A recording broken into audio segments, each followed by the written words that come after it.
ठीक है, तो ये वाली बात क्लियर हो गई, ये वाली बात क्लियर हो गई। अगर हम डी की तरफ चलते हैं, अगर हम डी की तरफ चलते हैं तो डी में हमारे पास क्या एरो जा रहा है, एक ही जा रहा है सिर्फ, और कोई नहीं जा रहा। तो इसमें लेटेस्ट स्टार्ट क्या है, लेटेस्ट स्टार्ट क्या है, लेटेस्ट स्टार्ट आपके पास 17, क्या है लेटेस्ट स्टार्ट 17, तो यही 17 आपका लेटेस्ट फिनिश बन जाएगा, यही 17 आपका लेटेस्ट फिनिश बन जाएगा, यही 17 आपका लेटेस्ट फिनिश बन जाएगा। जब वो लेटेस्ट फिनिश बना, क्योंकि अब ये तुमने बोला यार मुनी भी उलट जा रहे हैं, इस वजह से हम लोग ये कर रहे हैं। इस तरह मैंने वो बताया था कि जो उसकी बिगिनिंग, जो उसकी एंडिंग इन्वेंट्री है वो अगले की बिगिनिंग इन्वेंट्री बन रही थी। इसी तरीके से जो उसकी बिगिनिंग इन्वेंट्री होगी तो ऑब्वियसली बात है वो पिछले की एंडिंग इन्वेंट्री होगी ना, जो इसकी बिगिनिंग इन्वेंट्री होगी वो ऑब्वियसली बात है पिछले की जो एंडिंग इन्वेंट्री होगी। अगर मैं बोलूँ कि जनवरी में मेरे पास 500 की इन्वेंट्री पड़ी हुई है, तो वो दिसंबर की 500 की इन्वेंट्री थी जब भी मेरे पास जनवरी में पड़ी हुई है। तो ऐसे ही यहाँ पर है, हम वहाँ बात कर रहे थे कि जो एंडिंग है वो बिगनिंग बन रही है, तो यहाँ जो बिगनिंग है वो एंडिंग बनेगी। सही है, तो वही वाली बात हो रही है कि जो उसका लेटेस्ट स्टार्ट है वो उसका लेटेस्ट फिनिश बन गया। तो 17 - 8 इस फॉर्मूले में पुट करो तो एल एस क्या आता है आपके पास 9 आता है, एल एस क्या आता है आपके पास 9 आता है। अब हम सी की बात करते हैं, तो सी के सामने सिर्फ एक ही एरो जा रहा है, सी के सामने सिर्फ एक ही एरो जा रहा है, तो सी का एरो एक ही जा रहा है। तो एफ में से हमारे पास लेटेस्ट स्टार्ट गया है 26, तो 26 आ गया। 26 - 12 क्या होता है ज़रा बताओ मुझे, करो ज़रा थोड़ा बहुत कुछ भी कर लो यार, करके देखो ज़रा क्या होता है बताओ मुझे। वैसे तो मुझे भी नहीं आता है, करके देख लेता हूँ मैं खुद। 26 - 12 14 होता है, ठीक है, तो 14 हो गया आपके पास ये। सही है, ये हो गया। उसके बाद हम बी की तरफ आते हैं। अब बी से एक ही एरो निकल रहा है, एक, सही है, बी से कितना निकल रहा है, एक ही एरो निकल रहा है, तो उसका लेटेस्ट स्टार्ट क्या है 9, वो बन गया इसका लेटेस्ट फिनिश। 9 - 9 0, ठीक है। अब हम ए की तरफ आते हैं, ए की तरफ आए तो उसमें दो एरो निकल रहे हैं, एक एरो ये जा रहा है, एक एरो ये जा रहा है। तो इन दो एरो में से लेटेस्ट स्टार्ट चेक करेंगे, एक लेटेस्ट स्टार्ट ये है, एक लेटेस्ट स्टार्ट ये है। इस लेटेस्ट स्टार्ट में से सबसे मिनिमम जो है वो बताओ वो कौन सा है, इस लेटेस्ट स्टार्ट में से सबसे मिनिमम कौन सा है, वो कौन सा है 9 है, तो हम यहाँ लिख देंगे 9। 9 - 7 कितना होता है 2, सही है। ये हमारे पास वैल्यूज़ प्लॉट हो गई। इस वैल्यूज़ में कोई मसला है तो मुझसे पूछ लेना, ये हमारे पास इस तरीके से वैल्यूज़ प्लॉट हो गई। अब इस वैल्यूज़ में हम लोग जो ऊपर लिखते हैं ये स्लैक वैल्यू, जिसको हम कहते हैं सी, हम ये स्लैक वैल्यूज होती है हमारे पास, इसको हम कहते हैं एस से डिनोट करते हैं, इसमें असाइनमेंट में तुम लोगों ने देखा होगा। तो ये स्लैक वैल्यू होती है। ये स्लैक वैल्यू कैसे लिखेंगे भाई, तो इस स्लैक वैल्यू का मकसद ऐसे लिखते हैं कि एस इज इक्वल्स टू, ऐसे लिखते हैं कि आप इसका डिफरेंस देखते हो। स्लैक वैल्यू का एक फॉर्मूला होता है, बहुत घिचपिच हो गई है, उसका फॉर्मूला लिखता हूँ। स्लैक वैल्यू का फॉर्मूला होता है, स्लैक वैल्यू का फॉर्मूला होता है कि आप इसका डिफरेंस इससे रखते हो, मतलब आप लेटेस्ट स्टार्ट को माइनस करते हो अर्लीस्ट स्टार्ट से, या फिर लेटेस्ट फिनिश को आप माइनस करते हो अर्लीस्ट फिनिश से। आप दोनों तरीके से करोगे आपके पास आंसर सेम आएगा। अगर आप दोनों तरीके से करके देखते हो और आपका आंसर सेम नहीं आ रहा, तो उसका मतलब है आपने यहाँ जो वैल्यूज़ पुट करी हैं कोई ना कोई गलती करी है। अगर आपके पास जो लिए दोनों तरह से पुट करने से अगर आपका आंसर सेम नहीं आ रहा, स्लैक वैल्यू सेम नहीं आ रही दोनों तरफ से, आपने इस वैल्यूज़ को पुट करने में कोई गलती करी है। आप वापस से पूरा सवाल सॉल्व करो। तो ये चीज़ वेरिफिकेशन के लिए बड़ा एक अच्छा पॉइंट है वेरिफिकेशन करने के लिए। तो अगर हम देखें 2 - 0 क्या होता है, देखो latest start minus earliest start, latest start minus earliest start, तो 2 - 0 क्या होता है 2 होता है, और 9 - 7 क्या होता है 2 होता है। तो इसकी वैल्यू, एस की वैल्यू क्या आ गई 2 आ गई। 14 - 7 क्या होता है 7 होता है, और 26 - 19 क्या होता है 7 होता है। तो एस की वैल्यू क्या आ गई 7 आ गई। तो हमारा मतलब कि ये दो बॉक्सेस की जो वैल्यू हमने पुट करी है बेहतरीन पुट करी है, बेहतरीन ओके वाली रिपोर्ट पे। तो अब इसकी बात करते हैं, इसको 0 - 0 क्या होता है 9 - 9 क्या होता है 0 होता है, तो ये 0 आ गया। 9 - 9 क्या होता है 0 होता है, 17 - 17 क्या होता है 0 होता है, तो ये भी 0 आ गया। तो मतलब हमारे ये दो बॉक्सेस की वैल्यू भी बहुत बेहतरीन पुट हुई है। उसके बाद ई की बात करते हैं, तो 17 - 17 क्या होता है 0 होता है, और 26 - 26 क्या होता है 0 होता है। तो ये वैल्यू हमारी बिल्कुल सही पुट हुई है। एफ़ की बात करते हैं हम, एफ़ की स्लैक वैल्यू निकालते हैं 26 - 26, 32 - 32, तो हमारे पास ये भी 0 आ गया। इसकी बात करते हैं जी की, तो 27 - 26 1, 32 - 31 1, तो हमारे पास ये भी आ गया 1। इसका मतलब क्या हुआ कि हमारे पास सारी वैल्यूज हमने जो पुट करी हैं वो बिल्कुल सही पुट करी हैं। अब इसमें से हमें निकालना होता है क्रिटिकल पाथ, जो कि हमें बताता है म्यू की वैल्यू। म्यू तो खैर सॉरी, म्यू तो हमारा ये होता है म्यू हमारे पास 32, ये होता है म्यू हमारा 32 प्रोजेक्ट कंप्लीशन यूनिट। ठीक है, इसको हम बोलते हैं 32। क्या कहते हैं? 32 ये हमारा कहलाता है म्यू। ठीक है, हमारे पास म्यू ये कहलाता है। वेरिएंस हमने अभी निकाला नहीं है, मैं निकालना सिखाऊंगा। तो हमारे पास क्रिटिकल पाथ मेथड आ गया। कैसे आए? क्या है क्रिटिकल मेथड? होता क्या है मुनीब? ये क्या होता है? जिस जिसकी वैल्यू ज़ीरो आ रही है, स्लैक वैल्यू ज़ीरो आ रही है, जिस जिसकी वैल्यू स्लैक वैल्यू ज़ीरो आ रही है वो हमारा क्रिटिकल पाथ कहलाता है। जिस जिसकी वैल्यू ज़ीरो आ रही है वो हमारा क्रिटिकल पाथ कहलाता है। जिस जिसकी वैल्यू ज़ीरो आ रही है हमारा क्रिटिकल पाथ कहलाता है। तो B D E N F, तो हमारा क्रिटिकल पाथ हो गया B D E N F, हमारा ये हो गया क्रिटिकल पाथ। ठीक है, अब मज़े की आता हूँ, मज़े की बात, एक और प्रूफ करने का तरीका कि आपका क्रिटिकल पाथ सही है या गलत है। कैसे? ये म्यू की वैल्यू ना सेम आएगी। कैसे आएगी भाई? सेम। जो क्रिटिकल पाथ है ना उसका ये वाला टाइम देखो, बी का टाइम क्या है? 9 प्लस डी का टाइम क्या है? 8, ई का टाइम क्या है? 9 और एफ का टाइम क्या है? 6।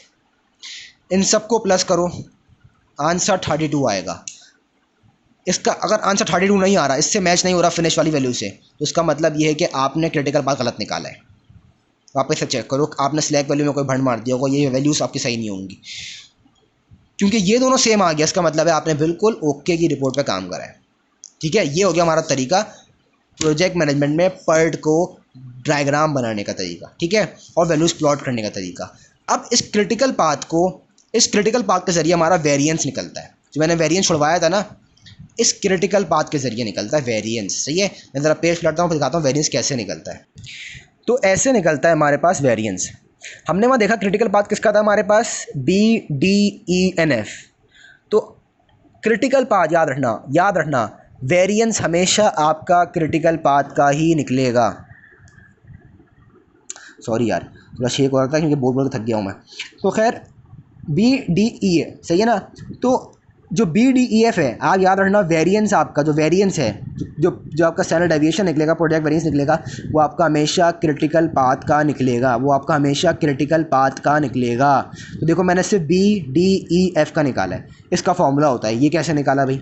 इसका फॉर्मूला ये होता है कि बी माइनस ए अपॉन 6 का होल स्क्वायर, ये आपका निकलता है सिग्मा स्क्वायर, जिसको हम कहते हैं वेरिएंस।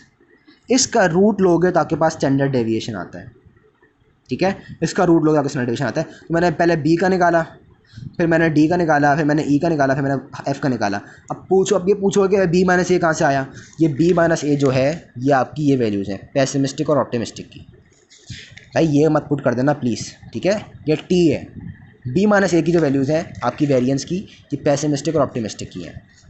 सही है, वेरिएंस आपकी एक तरीके की प्रोबेबिलिटी होती है। ये बताता है कि आपके पास क्योंकि 2 टाइम में से आप निकाल लो, तो एक बी टाइम से निकाल लो, तो ए टाइम से निकाल लो, तो उसमें से मीन कौन सा आप वो निकालते हो।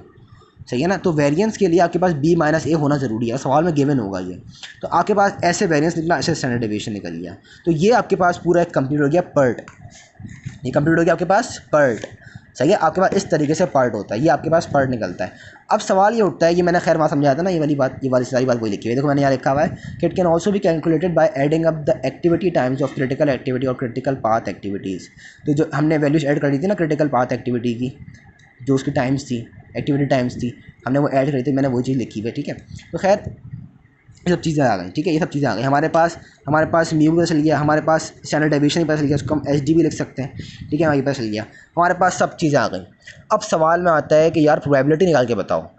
मुनीब बस कर दो, इतना कुछ है सवाल में? हाँ यार है, क्या कह सकते हैं। खैर पहले चीज़ हमने पहले चीज़ क्या सीखी? हमने पहले चीज़ टी निकालना सीखा। उस टी के बाद हमने नेटवर्किंग करना सीखी। नेटवर्किंग से मुराद टेबल बनाना सीखा, जो चार्ट बनाया है। ठीक है, वो चार्ट बनाना सीखा। उस चार्ट के बाद हमने उसका जो डब्बा बनाना था वो डब्बा बनाना सीखा, जिसको हम कहते हैं एक्टिविटी टाइम पे टी कहते हैं, earliest start earliest finish, latest start latest finish. हमने इसमें फिर वैल्यूज़ पुट करी। वैल्यूज़ में पहले काम ने क्या करा, फॉरवर्ड करा, फिर हमने क्या करा, बैकवर्ड करा, ठीक है।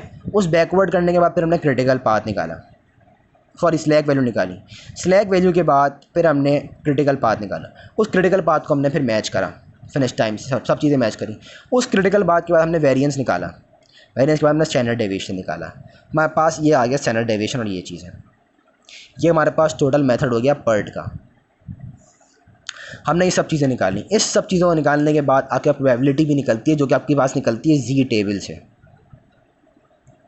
होपफुली मैं पूरी को दुआ करता हूँ, अल्लाह करे तुम लोगों को जी टेबल याद होगा स्टैट्स में कैसे इस्तेमाल करते हैं, ठीक है। तो मैं जी टेबल पे नहीं जाऊँगा, यूट्यूब से देख लेना भाई कैसे रीड करते हैं, मुझसे फिर वॉइस रिकॉर्डिंग पूछ लेना और मैं क्या कर सकता हूँ, क्योंकि अभी मैं फिर मुझे पूरा जी टेबल शो करना पड़ेगा, तो मैं दूसरा मोबाइल में फिर मैं दिखाऊँगा। तो खैर वो तुम लोग को आना चाहिए, ऐसा तो आना चाहिए। तो प्रोबेबिलिटी निकालनी होगी। वैसे तो पेपर में लेस देन वाली आएगी कि लेस देन 35 वीक्स, क्योंकि हमारे पास 32 वीक्स आया है मीन, ये देखो सही है। तो ये हमारे पास आ गया मीन। जेड का फॉर्मूला होता है, याद होगा, जी फॉर्मूला हमने स्टैट्स में करा था, याद होगा ये वाला फॉर्मूला। ये स्टैंडर्ड डेविएशन है, ये हमारे पास म्यू है फिनिश वाला। एक्स क्या है, ये वाली वैल्यू ये एक्स होगी जो हमारे पास निकली है, देखो मैंने एक्स लिखी हुई है, ये देखो। वो बोल रहे हैं लेस देन 35 वीक्स, तो प्रोबेबिलिटी निकलती है less than Z 5 weeks. 5 weeks तो हम यहाँ 35 वीक्स तो हम लिख नहीं सकते, तो उससे पहले हमें यहाँ पर वैल्यू निकालनी पड़ेगी जेड की। तो ये इस जेड की वैल्यू को निकालने के लिए हम ये वाला फॉर्मूला पुट करते हैं। हम ये वाला फॉर्मूला पुट हमने जेड की वैल्यू निकाली, इस जेड की वैल्यू को हम जी टेबल में चेक करते हैं और हमारे पास ये प्रोबेबिलिटी आती है। ये कहलाती है हमारी प्रोबेबिलिटी कि अगर हम लोग असाइनमेंट जो है वो 35 दिन के अंदर अंदर करें तो ये प्रोबेबिलिटी है कि हम इसमें कर सकते हैं। अगर वो बोलते हैं मोर देन 31 वीक्स, तो मोर देन 31 वीक्स में 31 तो एक्स आ गया, लेकिन आपके पास जेड की वैल्यू ये आई। उस जेड की वैल्यू को आपने क्या करा, अगर याद होगा कि हम लोग जब मोर देन होता है तो जी की तरफ एरो उस तरह बन जाता है, लेस देन होता है तो जी जेड की तरफ छोटा मुंह नहीं खुलता। ये तो याद है ना कि जब लेस देन होता है तो जेड की तरफ मुंह नहीं खुलता, और जब ये होता है तो मुंह, जब बड़ा होता है तो मुंह खुल जाता है क्रोकोडाइल का। तो अब यहाँ पर मोर देन था और हमने 0.05 वैल्यू निकाली। याद होगा स्टेट्स में हम लोग अगर मोर देन और एटलीस्ट आता था, अगर मोर देन और एटलीस्ट आता तो हम 1 माइनस पी कर दिया करते थे, और ये साइन जो है वो लेस देन की जाया करती थी, याद है, लेस देन की जाया करती थी। तो ये वैसे ही करा है, ठीक है। अगर आपके पास मोर देन और एटलीस्ट का आता है तो आप 1 माइनस करके इसको लेस देन कर दोगे, और जी टेबल में माइनस वाले टेबल में, नेगेटिव वाले टेबल में वैल्यू देखोगे माइनस 0.35 की, तो वह वैल्यू देखोगे 0.3632 आएगी, उसको माइनस कर दो, आपके पास प्रोबेबिलिटी आ जाएगी, ठीक है। प्रोबेबिलिटी आ गई। उस प्रोबेबिलिटी आने के बाद फिर आपको बोलते हैं कि बिटवीन 31 और 35 वीक्स, तो फिर आप पहले एक्स 31 का निकालोगे, 35 का निकालोगे। उसके बाद आपके पास लोएस्ट क्या है, 0, ये वाली है 31, आपने वो लिखा, लोएस्ट जेड बीच में आ गया, हाईएस्ट क्या है 1.04। आप हाईएस्ट की प्रोबेबिलिटी निकाल कर, हाईएस्ट की हमने निकाली है, देखो जी ये निकाली 0.58, 1.04 ही है, और लोएस्ट की भी निकाली है हमने 3632। ये तो 1 माइनस के बाद है ना, लेकिन हमने लोएस्ट की निकाली है, ठीक है। तो ये वाली वैल्यू आ गई। आप हाईएस्ट को लोएस्ट से माइनस करा दोगे, आपके पास बिटवीन की वैल्यू आ जाएगी। जी टेबल भी आप देखना प्लीज़, बराबर मेहरबानी देखना, समझ लेना, नहीं आता तो मुझसे पूछ लेना। लेस देन 31 मोर देन 35, तो बोल रहा है कि लेस देन अलग निकालो, मोर देन 35 अलग निकालो। तो लेस देन अलग निकाली मैंने, मोर देन अलग निकाली, ठीक है। तो ये देखो लेस देन हमारे पास क्या थी, ये हमने यहाँ निकाली थी, मोर देन हमारे पास ये थी। इसकी प्रोबेबिलिटी हमें पता है, ठीक है, लेकिन क्योंकि हम इसकी बिटवीन की प्रोबेबिलिटी निकाल चुके हैं इसकी, क्योंकि आप लेस देन और मोर देन की बात कर रहे हैं, उसका मतलब बिटवीन में ही होगा ना, इन बिटवीन ही होगा। तो इन बिटवीन की प्रोबेबिलिटी हम निकाल चुके हैं, ये रही, ये देखो ये निकाल चुके हैं, ये निकाल चुके हैं। तो इसको आप 1 माइनस कर दो, आपके पास less than 31 and more than 35 की अगर प्रोबेबिलिटी मांगते हैं तो प्रोबेबिलिटी वो ऐसे निकलेगी, ठीक है। ये आपकी प्रोबेबिलिटी है। ये तो खैर सिंपल मैथमेटिक्स है, तो मैंने इसलिए इसमें खास जोर नहीं दिया, तो जोर देने वाली चीज़ थी वो ये थी। तो ये मैंने समझा दिया कि भाई ये इस तरीके से होगा, ये इस तरीके से आपका काम होगा। इसके बाद भी अगर कोई मसला होता है या इसमें कुछ समझने में मसला होता है तो मुझसे ज़रूर पूछ लेना भाई, ठीक है।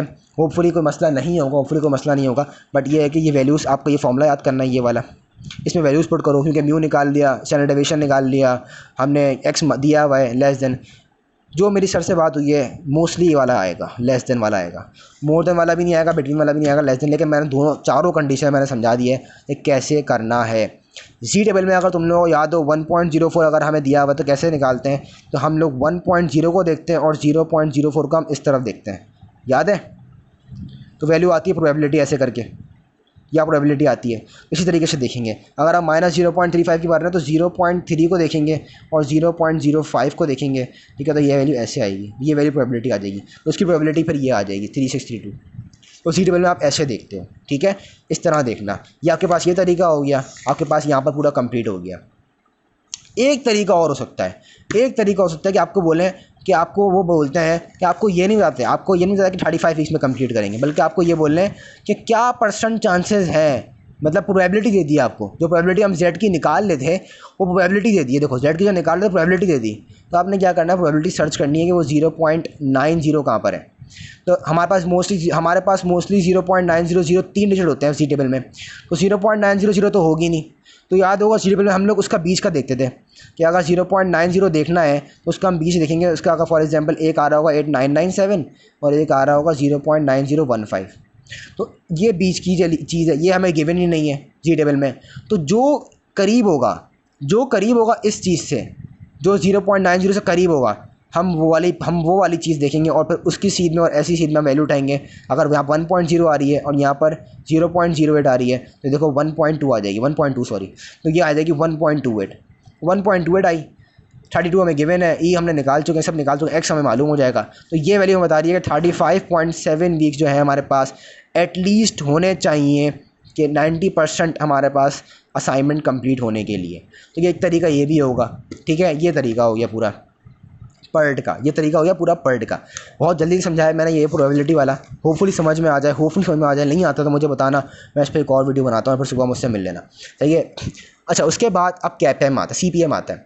CPM में कुछ नहीं करना यार, देखो CPM में कुछ नहीं करना, बहुत सिंपल तरीका है।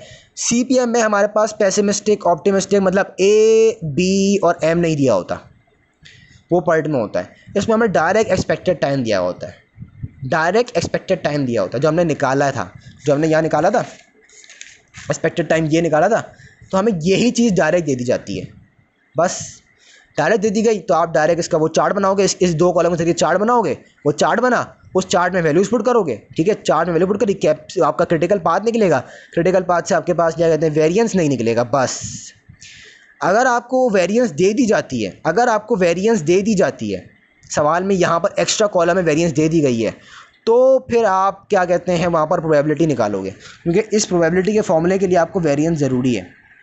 वेरिएंस के बगैर आप स्टैंडर्ड डेविएशन नहीं निकाल सकते, ठीक है। हमने ये देखो ना, यहाँ पर हमने यहाँ पर अगर याद करो, हम देखो पहले वेरिएंस निकाला, इस वेरिएंस से स्टैंडर्ड डेविएशन निकाला है। तो जेड के फॉर्मूले में हमारे पास ज़रूरी है कि हमारे पास, ठीक है, हमारे पास ये स्टैंडर्ड डेविएशन होना ज़रूरी है, और इस स्टैंडर्ड डेविएशन होने के लिए हमारे पास स्टैंडर्ड डेविएशन का वेरिएंस होना ज़रूरी है। तो वेरिएंस हम लोग अगर हमें गिवन, मतलब CPM में वैसे नॉर्मली तौर पर हमारे पास वेरिएंस नहीं निकलता, हम बस क्रिटिकल पाथ निकालते हैं और वही सवाल हमारा ख़त्म हो जाता है। हमारे पास म्यू निकल जाता है, क्रिटिकल पाथ निकल जाता है, बस हमारे पास सवाल यहीं कंप्लीट हो जाता है। इससे आगे हम CPM में नहीं करते, हम इससे आगे पर्ट में करते हैं, जो हमने पर्ट में मैंने करके दिखाया है। तो इसलिए अगर मैं बोलूँ, अगर CPM में आपको वेरिएंसेस दी जाती हैं, क्योंकि वेरिएंसेस आप नहीं निकाल सकते, सीधी सी बात है, क्योंकि वेरिएंसेस के लिए आपको B-A चाहिए होगा। यहाँ B-A है कहीं, नहीं है B-A, तो आप वेरिएंस नहीं निकाल सकते। जब वेरिएंस नहीं निकाल सकते तो स्टैंडर्ड डेविएशन नहीं निकाल सकते, तो आप Z नहीं निकाल सकते, तो आप प्रोबेबिलिटी नहीं निकाल सकते। तो इसलिए जब तक आपको वेरिएंसेस नहीं दिए हुए होंगे, आप नहीं कर सकते कुछ, मैं भी बता रहा हूँ, आप नहीं कर सकते कुछ। तो जो क्रिटिकल पाथ होता है, इसमें एक्चुअली काम ही देखो हेडिंग का नाम भी क्रिटिकल पाथ है, सिर्फ क्रिटिकल पाथ तक करते हैं हम लोग काम और छोड़ देते हैं बस। अगर मैं कहूँ, हमने जो ये मेथड बनाया था, तो हम इसमें क्या करते हैं, नेटवर्किंग बनाई, सही है ना, हमने इसकी वैल्यूज़ पुट करने के बाद हमने इसका क्या कहते हैं फॉरवर्ड देखा, सही है, फॉरवर्ड देखने के बाद बैकवर्ड देखा, स्लैक वैल्यू निकाली, क्रिटिकल पाथ, इस क्रिटिकल पाथ पे आके रुक जाते हैं। ये 2 चीज़ें हमारे पास नहीं निकलती, ये CPM होता है हमारे पास। तो मैंने इसलिए आपको पहले पर्ट कराया, फिर CPM मैंने आपको इसे समझा दिया कि अब अगर तुम लोग करना चाहो तो CPM इस पे करके देख लो, इनको इग्नोर कर देना, बल्कि मैंने टेबल बनाया है ना, इस टेबल बना लेना, CPM आपके पास सेम ही आएगा, क्योंकि वैल्यू सेम है तो सेम ही आएगा, ठीक है। ये ओवरऑल हमारे पास तरीका हो गया टोटल। माशाल्लाह से 20 मिनट की वीडियो बन गई, तो बहुत टाइम लगेगा इसको अपलोड होने में। बाकी ये है कि होपफुली समझ में आ गया हो। मैं इसकी पिक्चर्स ग्रुप में शेयर कर दूंगा कि भाई मैंने जो ये शेयर करा है, ठीक है, मैं पूरा समझाया जो है, इसकी पिक्चर मैं ग्रुप पे शेयर कर रहा हूँ ताकि तुम लोगों को ये चीज़ क्लियर हो जाए, ठीक है। बाकी अगर कोई मसला होता है तो मुझसे पूछ लेना। बाकी रही बात तो सब्सक्राइब, लाइक, शेयर सब कर दें।